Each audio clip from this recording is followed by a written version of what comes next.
Bueno, muy buenas tardes.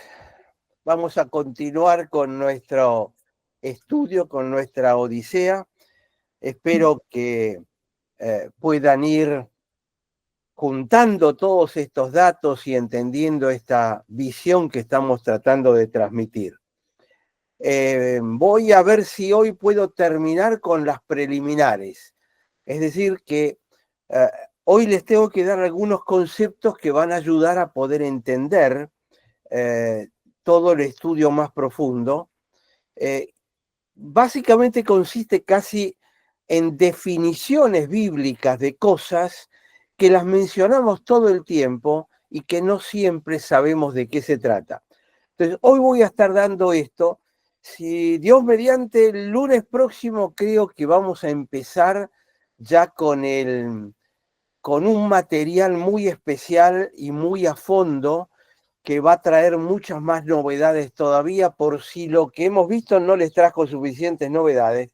Así que vamos a ir avanzando con esto.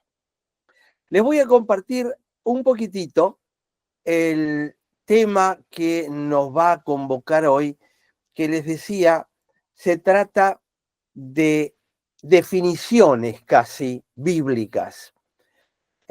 Vamos a entrar ya en la creación, en la creación del tiempo y del espacio. Hasta ahora lo que estuvimos viendo era qué hacía Dios antes de Génesis 1.1, y habíamos visto que Él tenía un plan, que había armado un plan, que el Hijo era el centro de ese plan, y vimos todos los versículos que hablan de lo que ocurría antes de la fundación del tiempo, antes de que comenzara Génesis 1.1, antes de que comience el tiempo y el espacio. Entonces, la próxima probablemente ya vamos a ir a Génesis 1.1 directamente y vamos a empezar por ahí, pero a ver si hoy podemos completar este tema. Primera pregunta para hacer. ¿Para qué Dios creó el tiempo y el espacio? ¿Hacía falta que los creara? ¿Por qué no creó seres espirituales solamente? Bueno, vamos a ver qué es lo que dice la Biblia respecto a este punto en especial. Miren, Isaías 45:18 dice, así ha dicho Jehová, el que ha creado los cielos. Y primero voy a estar haciendo énfasis en este concepto de los cielos, que está en plural. Él es Dios, el que formó la tierra y la hizo. Él la estableció a la tierra. No la creó para que estuviera vacía. Es decir, Dios crea los cielos y la tierra para que no esté vacía, sino para que esté habitada por el hombre, para lo cual hacía falta todo el resto de cosas que puso en la tierra. Pero el objetivo final era crear un lugar para poner al hombre. Entonces no la creó para que estuviera vacía, sino que la formó para que fuera habitada. Y fíjense cómo termina con la firma de Dios. Dice, yo soy Jehová, no hay otro. Les recuerdo que la expresión yo soy que estamos leyendo acá es yo soy el que soy. Es las 4 letras del nombre sagrado de Dios, de Jehová, el nombre que Dios le da a Moisés. Moisés le dice, ¿cómo te llamas? Yo soy el que soy. Y la abreviatura de yo soy el que soy es yo soy. Y yo soy es Yahvé. Hay muchas veces Jesús, ¿se acuerdan en el Evangelio de Juan? Que dice un montón de veces, yo soy la puerta de las ovejas. Yo soy el buen pastor. Yo soy la luz. Para los hebreos que lo estaban escuchando, cuando él decía Yahvé, no era chiste lo que estaba diciendo, porque ese nombre hasta el día de hoy entre los judíos no se menciona. Se dice Adonai, que significa Señor, pero no se atreven a pronunciar el nombre de Dios en vano. ¿Se lo imaginan a Jesús diciendo yo soy directamente? Era muy impactante. Pero bueno, estas son aplicaciones secundarias de este concepto. Entonces, vemos que él, ¿para qué hizo la tierra? Para que la tierra estuviera habitada y por hombres. Bien, ¿qué más? Isaías 43:7. Dice, a cada uno que es llamado según mi nombre y a quienes he creado para mi gloria. Ahí tienen la respuesta.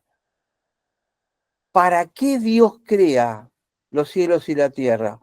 Para gloria de Él. Y no vayan a pensar que eso significa soberbia. En un hombre sería soberbia, pero no en Dios, porque a Él le corresponde la gloria.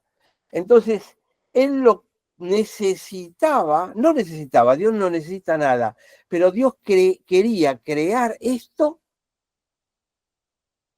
para que de alguna manera se viera su gloria. No porque lo necesitaba, sino porque Él la merece. Entonces dice, yo lo he creado para mi gloria, yo lo formé. Hay dos palabras que significan más o menos lo mismo. Lo he creado, lo he formado. Crear es generar desde cero, formar es darle forma, ir haciéndolo crecer. Nosotros creamos hijos, los engendramos, y después le damos formas a través de la crianza. Entonces las dos palabras son parecidas, pero no son exactamente lo mismo. Y dice, ciertamente yo lo hice. Jesús diría en el Nuevo Testamento, si están acostumbrados, de cierto les digo que yo los hice. Esa expresión, de cierto, es una forma hebraica de darle pluralidad e importancia a una expresión. No es una palabra que se dice al paso, sino que es una palabra deliberadamente con sentido. Y acá tenemos estos 3 versículos que nos completan. ¿Para qué Dios creó el mundo? Para su gloria. ¿Y qué más? Y en Efesios, Pablo, 3 veces, como ustedes ven ahí, versículo 1:6, 1:12 y 1:14, él está diciendo básicamente lo mismo. Saben que el número 3 para el hebreo es el número de Dios. Para nosotros los cristianos entendemos que es la Trinidad, Padre, Hijo y Espíritu Santo. No así para el hebreo, pero sin embargo, el número 3, el hebreo desde siempre, le asignó ese número a Dios. No saben por qué, pero esto es una realidad. Entonces, ¿qué dice Efesios 1:6? Él creó la tierra para la alabanza de la gloria de su gracia. Léanlo al revés. Su gracia, ¿qué significa gracia? Gracia significa regalo. El regalo de la salvación. Cristo es el regalo de Dios para que seamos salvos. Su regalo es regalo, no es que nosotros lo merecemos, no es que lo compramos, no es que lo esperábamos. Él decidió en su plan original, antes de la fundación de los tiempos, darnos un regalo. ¿Cuál es el regalo? Que vayamos a existir con Dios al final de todo. Cuando estemos en su presencia, que podamos estar, y para eso el regalo es Cristo, porque es a través de Cristo que podemos llevar. Entonces, esta es su gracia, este es su regalo. Ese regalo es glorioso, brilla, porque es maravilloso. No se puede comparar absolutamente con ninguna otra cosa. Es Cristo. No hay nada que se pueda comparar. Tiene una gloria. Y entonces, ¿cuál es la consecuencia de ver la gloria del regalo de Dios? Que lo alabemos. Y esto es lo que dice, para la alabanza de la gloria de su gracia. Fíjense 1:12, dice, para que nosotros, dice Pablo, los creyentes, que primero hemos esperado en Cristo, podamos servir, seamos para la alabanza de su gloria, o para la alabanza de la gloria de su gracia, si lo quieren sumar al versículo anterior.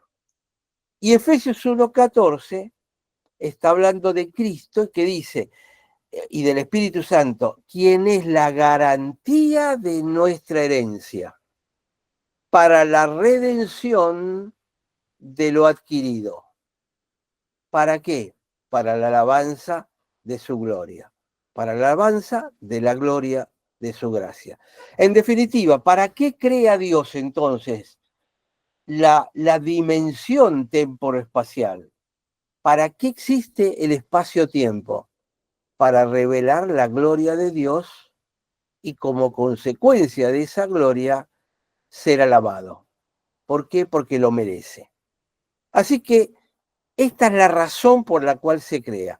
De paso, para los que estén familiarizados, esta es la respuesta al Catecismo de Westminster, uno de los principales catecismos de la Iglesia Reformada, de los más viejos, y en su pregunta número 1 es ¿para qué existe el mundo? Y la respuesta es para la alabanza de la gloria de su gracia.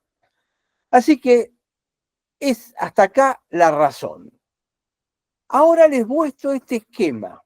Este esquema es interesante para que se lo metan en la cabeza para entender cómo funciona la mente del escritor bíblico. Esto no es una respuesta científica a qué son los cielos. Nosotros tenemos la atmósfera, la estratosfera, las galaxias, los agujeros negros. Nosotros tenemos otra visión de lo que es el mundo. Esto es el resumen, el dibujo de cómo los autores bíblicos concebían los cielos. Entonces, a veces cuando leemos la Biblia queremos aplicarle las categorías del siglo XX o XXI a la lectura. No, tenemos que leerla de acuerdo a lo que ellos entendían. Si ustedes se fijan, sobre la izquierda de su imagen van a ver un corchete y antes de eso dice antes de la creación del mundo. Si ustedes van a su derecha, van a ver, hay otro corchete, ahí lo estoy tratando de marcar, y dice después de que termine estos cielos y esta tierra, Apocalipsis nos dice que va a haber un nuevo cielo y una nueva tierra. Entonces, eso es lo que va a venir después. En el medio, esa flecha que es, desde que se crea Génesis 1:1 hasta Apocalipsis 21. Fíjense que lo puse ahí a Cristo en el centro de esa historia, lo cual no quiere decir que esté exactamente en el centro de años, simplemente está en el centro de la historia.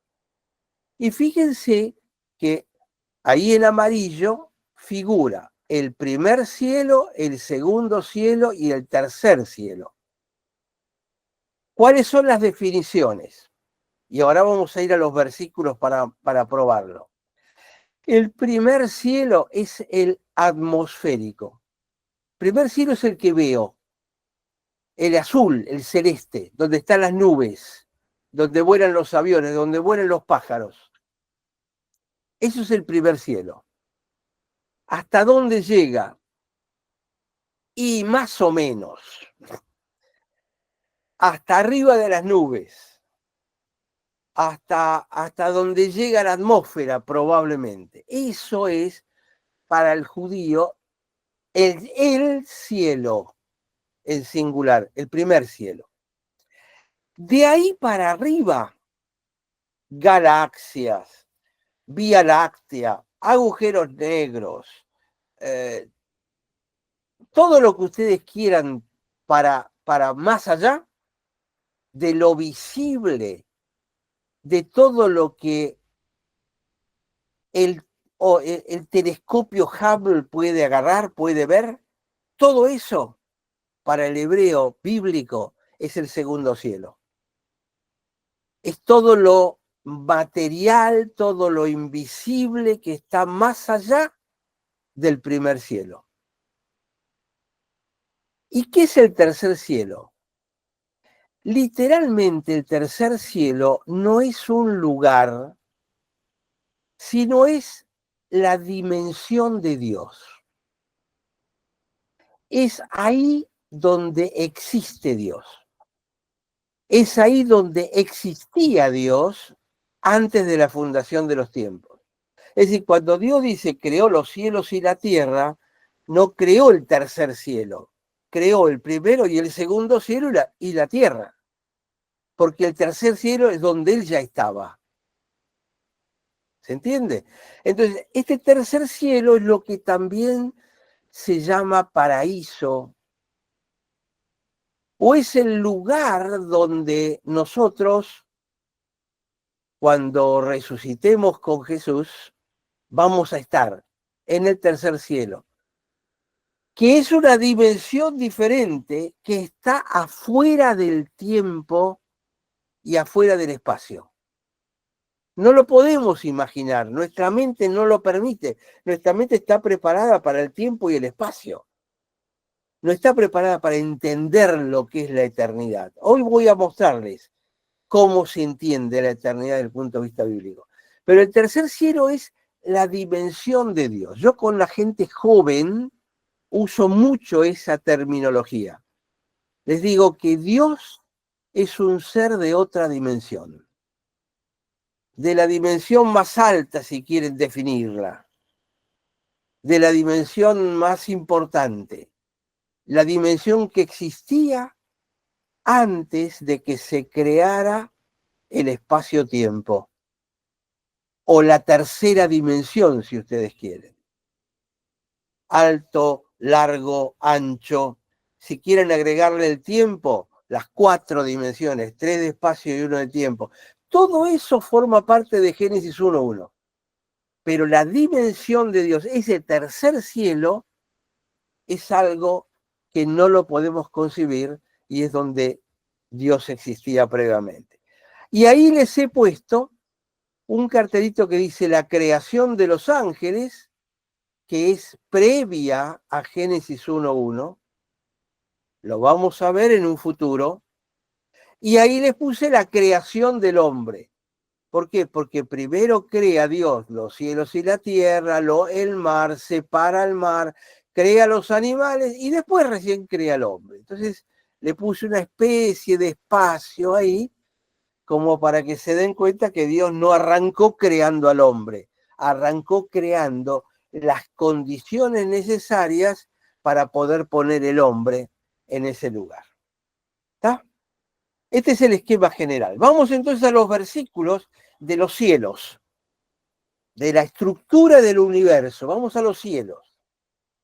Fíjense, Primera de Reyes, 8:27.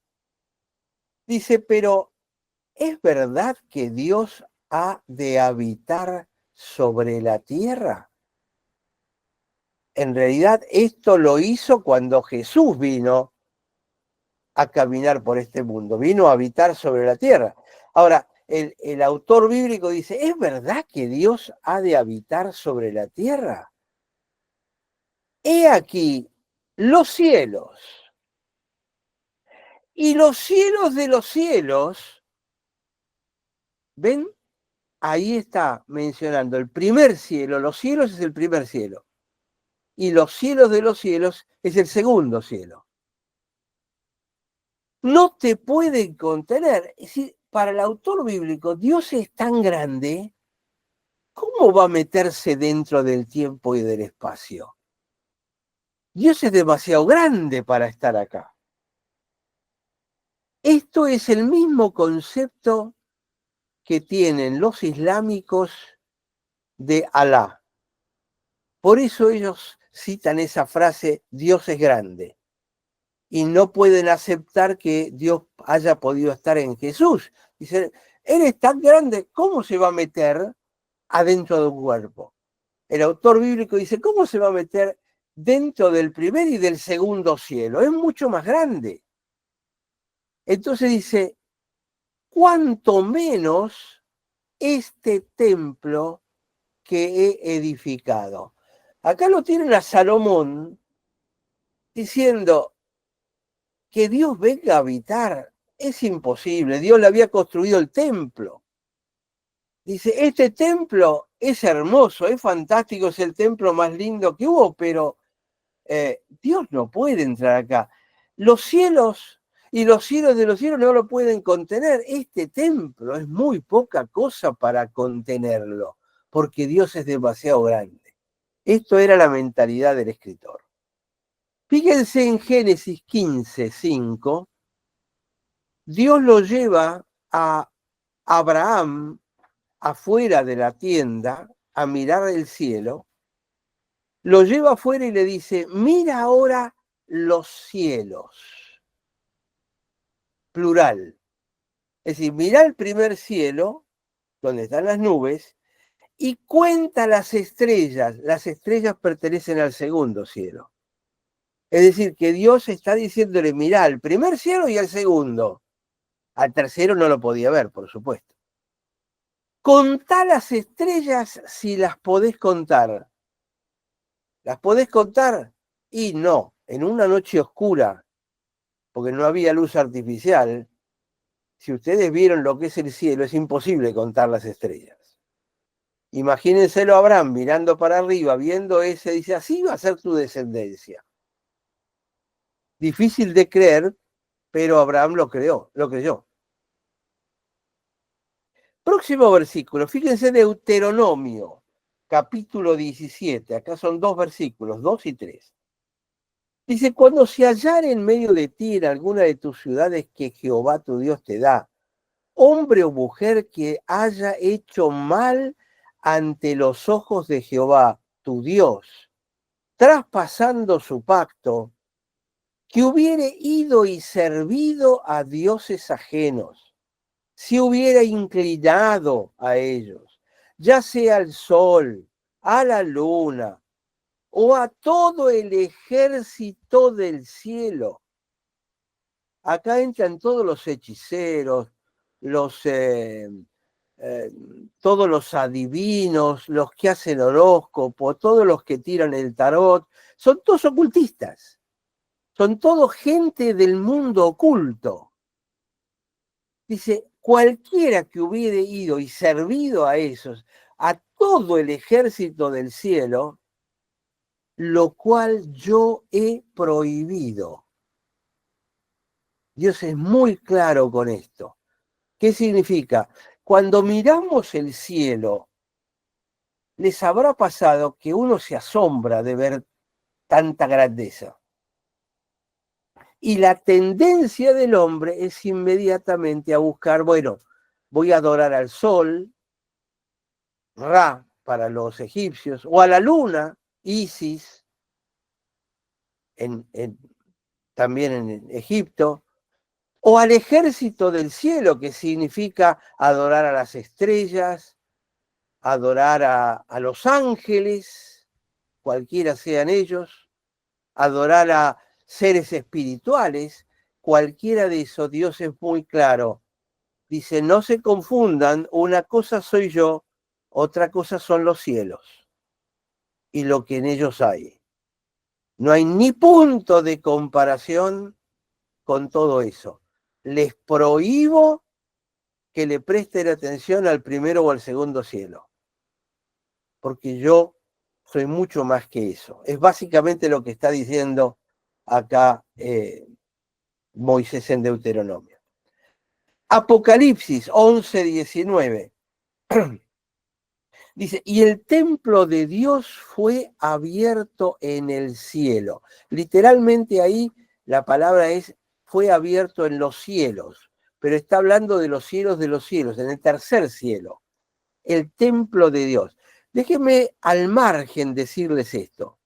El tabernáculo de Dios en el desierto o el templo de Salomón, o el segundo templo, o el templo que está anunciado que se va a construir en algún momento, son solamente, y esto forma parte de la sabiduría rabínica desde el principio, son solamente copias del verdadero templo que está en el cielo.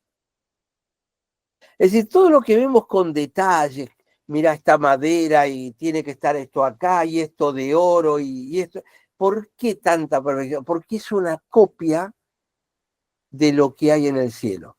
Es lo que está diciendo, el templo de Dios fue abierto en el cielo y el arca de su pacto se veía en el templo. ¿Por qué les digo esto? Que toda la literatura, toda la teología, los padres primitivos, todos ellos hablaban del templo en el cielo y que el arca del pacto, esa arca que estaba en el sumo santuario, es una réplica de la verdadera arca que está en los cielos, en la cual hay que vertir la sangre de Cristo. En el tabernáculo o en el templo de acá abajo, se mataba el cordero y se ponía la sangre sobre el propiciatorio del arca. ¿Pero por qué? Porque era una figura, era un símbolo de la verdadera sangre, del verdadero cordero, que es puesta delante de los serafines que están mirando, como en el arca del pacto, al propiciatorio para poder ver la sangre del cordero que nos limpia de todo pecado. Guárdense este conceptito que a lo mejor les resulta nuevo o a lo mejor les resulta extraño, porque no es frecuente que esto se hable en la iglesia, pero van a entenderlo cuando terminemos de ver Génesis 3, lo van a entender en mucha mayor dimensión. Entonces, el templo de Dios fue abierto en el cielo y el arca de su pacto se veía en el templo. Y hubo relámpagos, voces, truenos, un terremoto y grande granizo. Es decir, al entrar y ver lo que había en el cielo, acá abajo había una verdadera revolución. Es lo que está diciendo el apóstol Juan.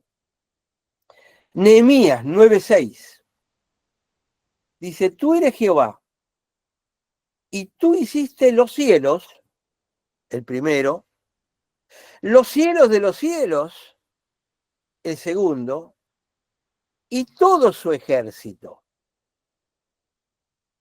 Y la tierra, y permítame cambiar acá, y todo su ejército. Acá dice todo lo que hay en ella. Es decir, tierra acá abajo, cielo acá arriba, todo lo que hay, todo el ejército, todo lo que hay. Los mares y todo lo que hay acá abajo. Tú sostienes con la vida a todos los que están en el mar, todos los que están en la tierra y todos los que están en los cielos. Por eso dice, los ejércitos de los cielos te adoran. Ya vamos a aprender que el hábitat natural de los ángeles originalmente era el tercer cielo, la dimensión de Dios. Cuando Dios crea el universo, el hábitat natural de los ángeles pasa a ser el segundo cielo. Es decir, de la atmósfera para arriba. Hasta ahí nada más por ahora, ¿no? Porque no me quiero meter con ángeles, que es un tema que si no nos va a volver locos. Segunda Corintios 12, 1 al 4. Este es un pasaje muy lindo que habla Pablo. Dice, me es preciso gloriarme, aunque no es provechoso que yo me gloríe. Sin embargo, recurriré a visiones y revelaciones del Señor. Pablo está diciendo que tuvo una experiencia espiritual muy fuerte, consistente en una visión y revelación por parte del Señor. Entonces, lo habla en tercera persona, pero está hablando de la experiencia de él, de Pablo. Dice, yo conozco a un hombre en Cristo que hace 14 años, wow, esto debió haber sido probablemente cuando estaba quizá en Damasco, cuando recibió por primera vez la vista y al Señor, o a lo mejor en los 3 años que estuvo en el desierto. Evidentemente esto pasó hace mucho tiempo. Dice hace 14 años. Ahora, no me pregunte si fue en el cuerpo, si esta experiencia me ocurrió afuera del cuerpo, yo no lo sé. Dios sí lo sabe. Pero ese hombre fue arrebatado hasta el tercer cielo, la dimensión de Dios. Sí, Dios lo llevó a su dimensión, arriba del primero, arriba del segundo. Y sé respecto a este hombre, versículo 3, y vuelve a repetir, si en el cuerpo fuera del cuerpo no me pregunten porque no lo sé, Dios lo sabe, que fue arrebatado al paraíso. Es decir, vuelve a decir lo mismo, pero de alguna manera asemeja la palabra tercer cielo con paraíso. Es lo mismo, es el paraíso, donde escuchó cosas inefables, es decir, cosas tan enormes que no te puedo explicar, diríamos hoy en nuestro lenguaje común. Es más, tan increíbles son que al hombre no le es permitido expresar. Es decir, lo que Pablo dice es, mire, lo que viví no se lo puedo contar, no hay palabras para explicar lo que viví, la visión, la experiencia que me regaló el Señor. Y claro, Dios empezó así con él, porque él iba a ser una persona que iba a llevar adelante un ministerio tremendo en el futuro. Tenía que tener una solidez de experiencia muy fuerte y Dios se la dio. Pero acá lo que les quiero mostrar es cómo el propio Pablo tiene esta estructura de 3 cielos en su cabeza y él dice, yo vivo debajo del primer cielo, he lidiado con el segundo cielo haciendo muchas sanidades, pero además conozco el tercer cielo porque Dios me llevó ahí. Así que cuando Pablo les hable, presten atención. Esto lo está diciendo cuando le escribió a los Corintios, que no era demasiado temprano ni demasiado tarde en su ministerio.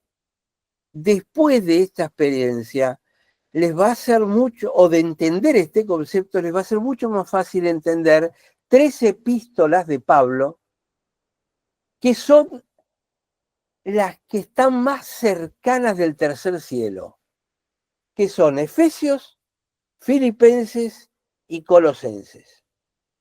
Son las 3 epístolas más espiritualmente elevadas que escribió Pablo. Mateo 6:9, Jesús está enseñando el Padre Nuestro y dice, ustedes pues van a orar de esta manera, Padre nuestro que estás en... No es Padre nuestro que estás en el cielo, es Padre nuestro que estás en los cielos. Es decir, hay un Padre que está en el primer cielo, que era José, que se había muerto,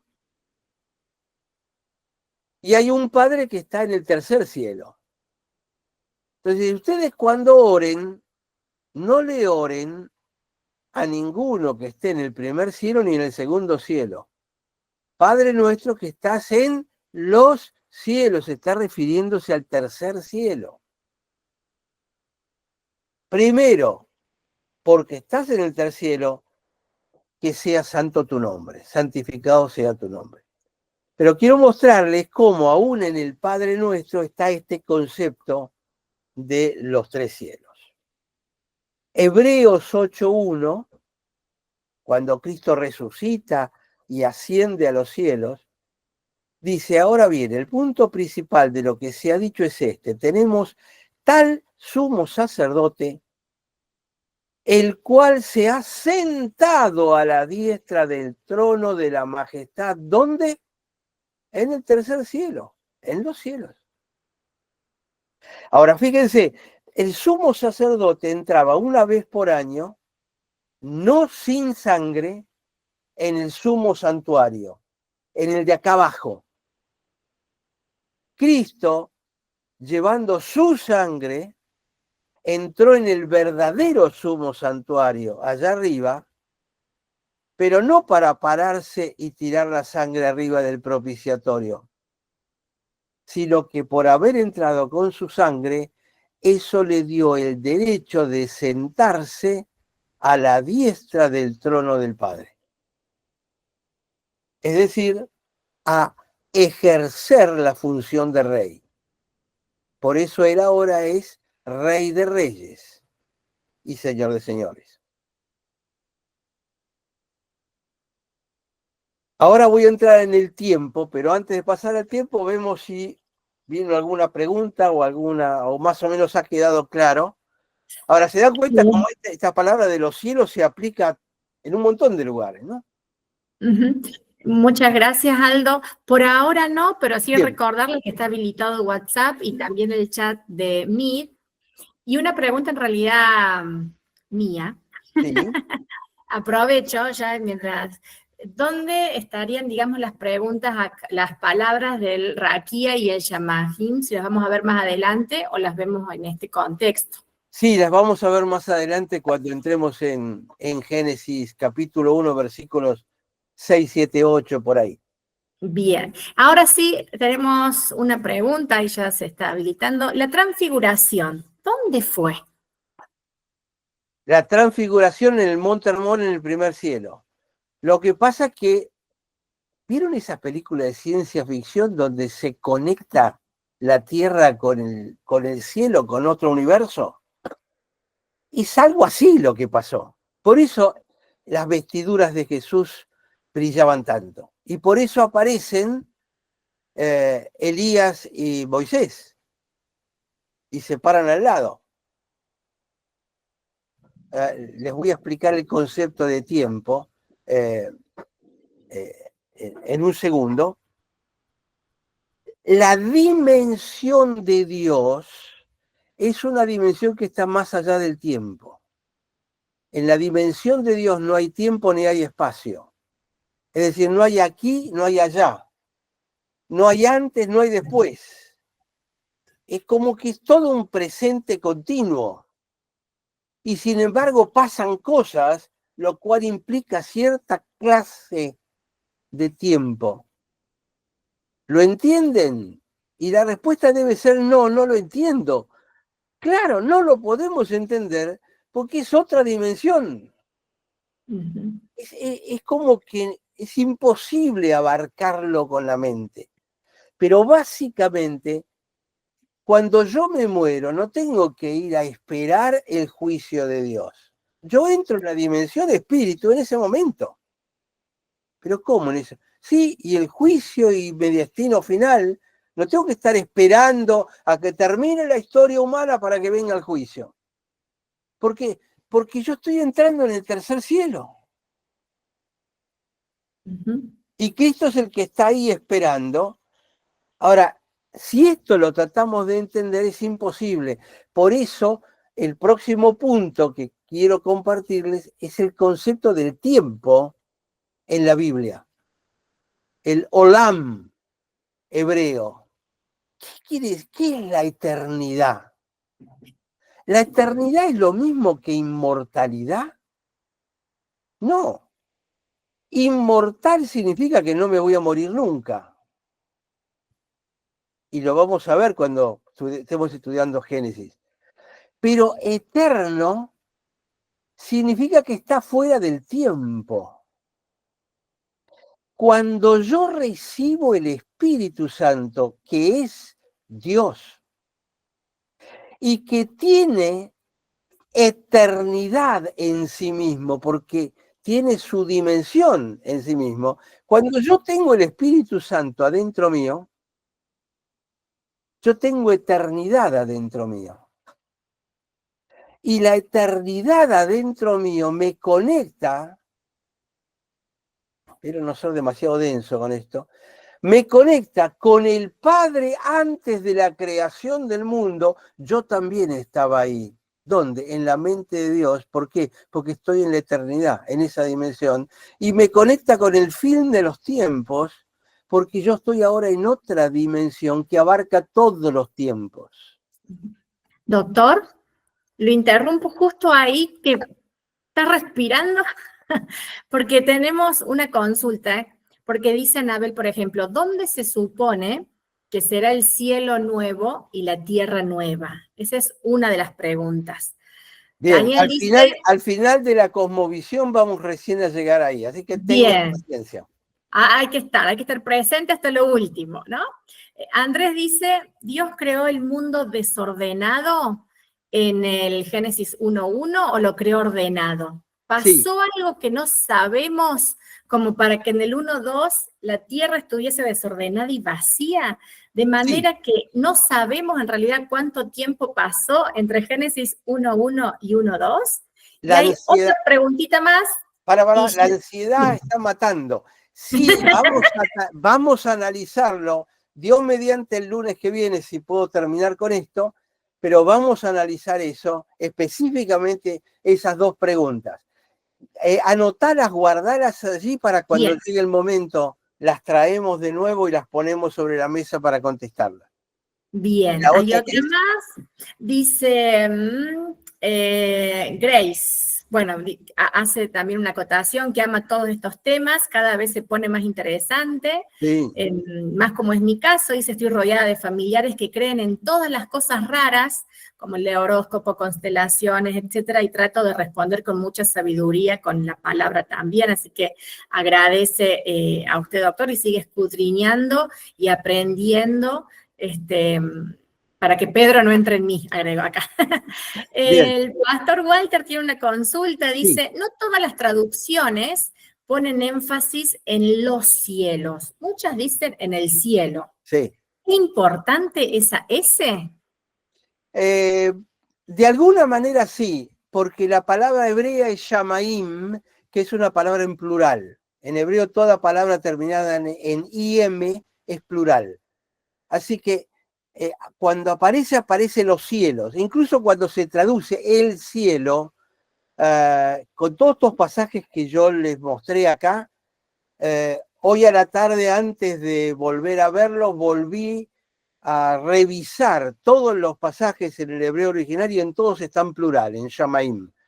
Entonces, el concepto es tratar simplemente de recordar que para el hebreo no hay un cielo. Cuando uno empieza a hablar de ángeles, hay una cosa medio morbosa que uno se queda hablando de ángeles y deja de hablar de Cristo. Es tremendo. Siempre que ocurren este tipo de cosas, y en este tema que estoy tratando, ¿cómo no vamos a hablar de ángeles? Pero ocurre esta tendencia, utilizo la palabra morbosa en el sentido de que es como que se adhieren y no te dejan avanzar para presentar a Cristo. Ahora, cuando hayamos establecido bien quién es Cristo, qué es lo que estamos tratando, ahí vamos a ver cuál es el papel que juegan y vamos a poder entenderlos mejor, porque vamos a tener ya la imagen global, que es lo que estamos construyendo. Por eso empecé con los tres cielos. Ahora vamos a ir al concepto de eternidad, a ver si lo puedo terminar hoy. Bien, Y después, el último concepto que nos queda es el concepto de cosmos. La palabra cosmos se traduce como mundo. Entonces tenemos que entender qué significa cosmos para entonces entender que estamos haciendo la cosmovisión. ¿Y qué quiere decir entonces la cosmovisión? Vamos a llegar a eso en unos minutos. Déjenme avanzar para poder terminar con este tema de la eternidad, del tiempo. Ahí les comparto de nuevo esto. La raíz hebrea de la palabra, que es alam, significa literalmente ocultar. ¿Qué es lo eterno? Es lo que está oculto, es lo que veníamos diciendo de la dimensión de Dios. Para nosotros está oculta. Para Pablo, en un momento se le abrió, cuando dijo, fui arrebatado hasta el tercer cielo. Pero la eternidad literalmente es algo eterno. Y quiero elaborar brevemente sobre esto, porque la definición, la traducción es eterno. Pero cuando ustedes encuentren esto, lo establezco por pacto perpetuo. La palabra también es olam. O antiguo, o un mundo. En todas esas ocasiones la raíz es esta cosa oculta. Hay algo que está oculto. Pero no oculto en el sentido diabólico, no en el sentido de ocultismo, sino que está oculta a nuestra vista y a nuestra comprensión porque está más allá de nuestra comprensión. Entonces el sentido significa para siempre, para toda la eternidad, y la palabra que es literalmente eternidad es olam. Por ejemplo, el rezo habitual hebreo es Melech HaOlam, el rey de la eternidad, o rey, eres rey por toda la eternidad, o rey en la eternidad, o rey perpetuo, para siempre, eterno. Es una expresión muy común en el lenguaje incluso hasta el día de hoy. Ahora, esta eternidad no es igual que el concepto griego de eternidad, porque el concepto bíblico, el concepto griego es una eternidad absoluta, pero que está metida dentro del tiempo y del espacio. Para los griegos, el mundo no fue creado, el mundo empezó. Cuando Aristóteles describe el mundo, dice gar o cosmos. Entonces, el mundo. Y arranca desde ahí. Pero no dice se generó el mundo. Existía. Para el griego siempre existió. No hay un principio como para el hebreo, donde Dios crea los cielos y la tierra, o para la ciencia moderna, que dice que hubo un Big Bang y empezó los tiempos. En el griego es una eternidad absoluta. Este no es el concepto hebreo. El concepto hebreo es otra dimensión que está oculta, que es mucho más de lo que los griegos imaginan. Espero haber más o menos aclarado un poquitito la diferencia. Entonces, para el hebreo, eternidad es un tiempo muy largo, indefinido, que abarca un montón de cosas y significa un montón de cosas. Pero este concepto no es infinito como sería para el griego, que es, bueno, siempre existió, es infinito. Existe, no tiene principio, no tiene fin. No, para el hebreo hay un principio y hay un fin. Y esa dimensión es lo que habla de lo eterno, donde no hay tiempo, no hay antes, no hay después, no hay primero, no hay segundo. En teología se da, hay toda una discusión, todo un capítulo de teología que dice cómo fueron los decretos de Dios. A ver, ¿cómo decidió Dios? Bueno, primero creo al mundo, o primero creo al Hijo, después creo al mundo, después creo a los ángeles. No, primero vamos a poner, y empiezan a discutir ¿Cuál fue el orden en que Dios puso las cosas en su mente al hacer la planificación de todo? Pero lo que pasa es cómo voy a poner primero, segundo, tercero si estamos hablando de un lugar donde no había tiempo. Entonces no hay primero, segundo, tercero. Yo creo que es una de las cosas que yo voy a preguntar cuando llegue allá arriba. Siempre digo, quiero una lápida que diga, se murió de curiosidad. Porque tengo tantas preguntas para hacer por allá. Pero el concepto de esto de eternidad, lo que quiero que se ponga en la cabeza, que es muy frecuente que aparezca la palabra, significa algo que está oculto y que está más allá de lo que podemos imaginar. Entonces, vamos a algunos versículos para a ver si podemos captar un poquito más de este concepto. Salmo 90, versículo 4, dice, porque 1000 años delante de tus ojos son como el día de ayer, que pasó y como una de las vigilias. Ustedes se acuerdan de eso, 1000 años como un día como 1000 años. Es decir, el concepto de tiempo para Dios es diferente. Y le decimos, Señor, ¿por qué te tardás tanto en contestarme? Y Dios nos debe mirar de arriba diciendo, ¿cómo que me tardo tanto? Si apenas estoy tardando 40 años. Que para Él no es nada. Es un segundo. Entonces, este concepto hay que empezar a meterlo en la cabeza. Vamos a ver al próximo. Dice, 2 de Pedro, 3:8. Dice, amados, no quiero que ignoren esto. Para el Señor un día es como 1000 años y 1000 años como un día. Así que no me lo apuren. Él se toma su tiempo.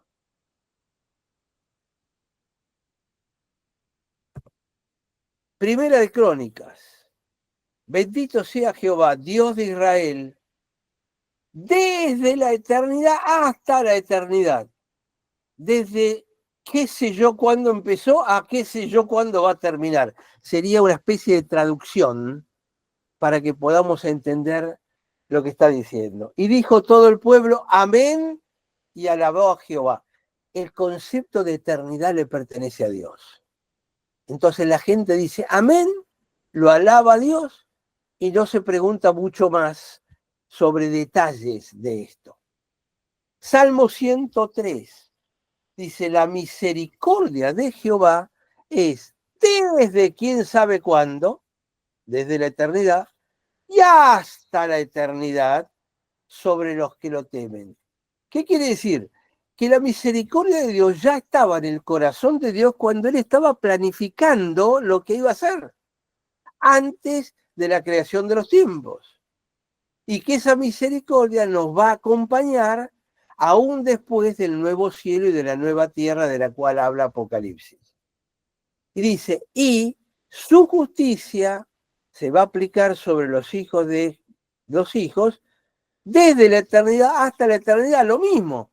Ya estaba definido desde antes de Génesis 1:1.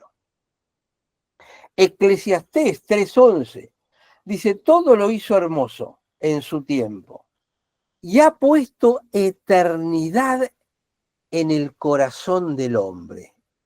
Opa, ¿qué es esto? Sin que éste alcance a comprender la obra hecha por Dios desde allá en el principio, antes de la fundación de los tiempos, hasta el fin, andás a ver cuándo va a ser. Pero en nuestro corazón, adentro nuestro, yo les estoy contando cuál es la definición de eternidad y ustedes se entienden qué es eternidad. No lo pueden definir, no lo pueden imaginar, no pueden concebirlo completamente, pero ¿no les resulta familiar el concepto? Una cosa extraña que me une al pasado, me une al futuro. Piensen en sus abuelitas muertas y probablemente todavía tengan el recuerdo y el cariño y ya están en la eternidad, porque no están en el tiempo y en el espacio. Pero hay algo que nos conecta, es decir, en nuestro corazón, en el amor, Dios es amor, existe eternidad. ¿Por qué? Porque todo eso pertenece a la dimensión de Dios. Dios es amor y existe en la eternidad. Isaías 57 dice, porque así dijo el alto y sublime, el que habita la eternidad. Es su dimensión. Y cuyo nombre es el santo. Yo habito en la altura y la santidad, pero habito también con el quebrantado y el humilde de espíritu, para reavivar el espíritu de los humildes y para vivificar el corazón de los quebrantados. Es decir, yo puedo estar acá arriba, pero no estoy lejos, aislado, en mi dimensión, y a ustedes como que se arreglen. No, yo puedo estar acá arriba y puedo estar acá abajo, al mismo tiempo. Porque hay alguno que piensa, cuando murió Cristo, ¿murió Dios? Si ustedes entienden el concepto de eternidad, Dios es eterno, vive en otra dimensión. Lo que murió es un cuerpo, pero de ninguna manera murió Cristo. Isaías 63 dice, pero tú eres nuestro Padre. Aunque Abraham nos ignore e Israel no nos reconozca, tú, Jehová, eres nuestro Padre. Redentor nuestro es tu nombre. ¿Desde cuándo? Andás a ver desde cuándo. Desde la eternidad. Sos redentor nuestro. ¿Por qué? Porque estábamos en el plan de Dios. ¿Cuándo? Antes de la fundación de los tiempos. Miqueas 5:2. Pero tú, Belén Efrata, tan pequeña entre las familias de Judá, de ti ha de salir el que será Señor de Israel. Sus orígenes se remontan al inicio de los tiempos, a los días de la eternidad. Es decir, fíjense que pone el término días en la eternidad como para darle algún sentido, pero es al inicio de los tiempos, allá antes, en la eternidad, en el principio de todo. Los orígenes se remontan hasta ese lugar. Segunda Pedro, Nuevo Testamento, dice, antes bien creced en la gracia y el conocimiento de nuestro Señor y Salvador Jesucristo. A Él sea la gloria ahora y hasta cuándo. Hasta el día, quién sabe cuándo. Para siempre, jamás. Eternidad. Amén. Es este concepto que tenemos que meter en nuestra cabeza, que es donde está Dios. Así que estamos en tiempo, pero por lo menos pude terminar con esto, que son las dos dimensiones. La próxima vamos a empezar con el cosmos, que es, y después ya nos metemos sí en texto. Bueno, como si no hubiésemos metido en texto ya, ¿no? Pero vamos a meternos más a fondo y ahí va a empezar las cosas más impactantes, diría yo, de toda la cosmovisión. Esto es el escenario donde ustedes van a meter todo el resto de conocimientos. Pero ahora va a ser más fácil, cuando hablemos de eternidad, de los tiempos, va a ser más fácil poder entender los versículos que vienen. No sé si hay alguna otra preguntita. Por el momento no, recordarles simplemente que, bueno, la recomendación es que puedan escribir sus preguntas en el chat de Meet, o si no lo pueden hacer también en el chat de WhatsApp. Y también hay un link donde a lo mejor durante la semana vuelven a ver el video, tienen alguna duda o consulta, está un formulario donde pueden completar ya con una pregunta a lo mejor más extensa o profunda. ¿Sí? Tienen varios medios para poder comunicarse con Aldo. Eso está buenísimo. Vamos entonces acá a WhatsApp. Quedó una preguntita. Dice, Jesús después de la resurrección, al ver a María, le dijo en Juan 20:17, no he subido al Padre. No me toques, porque todavía no he subido al Padre. Es interesante, es decir, el cuerpo resucitado todavía no había sido glorificado porque estaba en viaje hacia el propiciatorio celestial. No sé si les complico demasiado el lenguaje con esto. Pero es como que Jesús estaba ahí abajo y estaba subiendo al mismo tiempo, con un cuerpo extraño. A María no se la dejó tocar, pero cuando apareció después a los discípulos, le dice, ¿tienen algo para comer, chicos? Y pasó algo extraño. Cristo estaba subiendo, estaba ascendiendo al tercer cielo, todavía no había llegado. ¿Cómo es eso? ¿Tarda mucho en llegar? Jesús viaja más rápido que la velocidad de la luz para llegar al tercer cielo. ¿Se dan cuenta que cuando entramos a hablar de este concepto de eternidad, se nos mezclan mucho las cosas, pero es real? Es el único momento en que dice, no me toques porque todavía no subí. Evidentemente algo pasaba con su cuerpo que no estaba glorificado y después sí lo estuvo. Y se presentó a los discípulos. Y con ese mismo cuerpo atravesaba paredes, porque los discípulos estaban encerrados con llave. ¿Por dónde entró? Y debió entrar por el techo, que no tenía una abertura. Cruzó la pared. Un cuerpo material que atraviesa la pared. ¡Wow! Extraño, pero forma parte de lo que vamos a ir dilucidando también con el tiempo. Es muy buena pregunta. Muy bien. Además, les cuento algo, les adelanto algo. El hombre fue echado del paraíso, del jardín del Edén. ¿Dónde resucita Jesús? En un huerto, igual que en el paraíso. Es como que Cristo estaba entrando en el paraíso, todavía no había entrado, faltaba algo. Ese algo lo vamos a aprender cuando lleguemos a Génesis capítulo 3. Si aguantan. Sí, sí.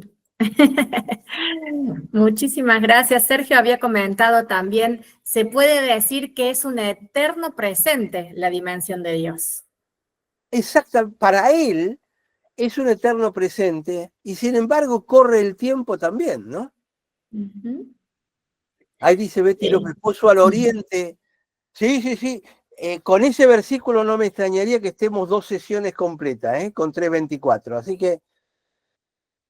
Lo leo para los que están a lo mejor solo escuchando. Puso al oriente del huerto de Edén querubines y una espada encendida que se revolvía por todos lados para guardar el camino del árbol de la vida. ¿Qué guardaba específicamente? ¿No? Claro, bueno, cuando Dios crea en Génesis 2, crea al hombre, lo puso en el huerto del Edén para cuidar, para guardarlo, dice literalmente. ¿Qué tenía que guardar? ¿De quién? ¿Cómo es la cosa? Lo veremos, lo veremos, lo veremos. Bien. Maxi dice, bueno, hermoso también, acá con mayúscula y más. Creo que esto nos tocó mucho. Una pregunta. Creo que dijiste que somos eternos en la cabeza de Dios. Esto me abre una pregunta. ¿Los hijos de Dios somos eternos? ¿Nacemos en el bautizo y vivimos eternos? Yo creo que los hijos de Dios verdaderos somos eternos. Tenemos eternidad en nuestro corazón y vamos a tener eternidad. Y no nacemos en el bautismo. Hemos nacido en la mente de Dios antes de la fundación de los tiempos y viviremos eternamente junto con Dios. La única forma de entender esto es entendiendo el concepto de eternidad. Uh-huh. Andrés dice, es muy difícil pensar en un plan antes de la fundación del tiempo. Parecen ideas que chocan entre sí. Claro, pero fíjense cómo la Biblia está hablando todo el tiempo de antes de la fundación del tiempo pasaba esto. Hay un montón de datitos que la Biblia nos trae, como hemos revisado, que nos habla de aquel tiempo. Dios quiere que sepamos más de lo que sabemos. Dios quiere que sepamos más, que entendamos más.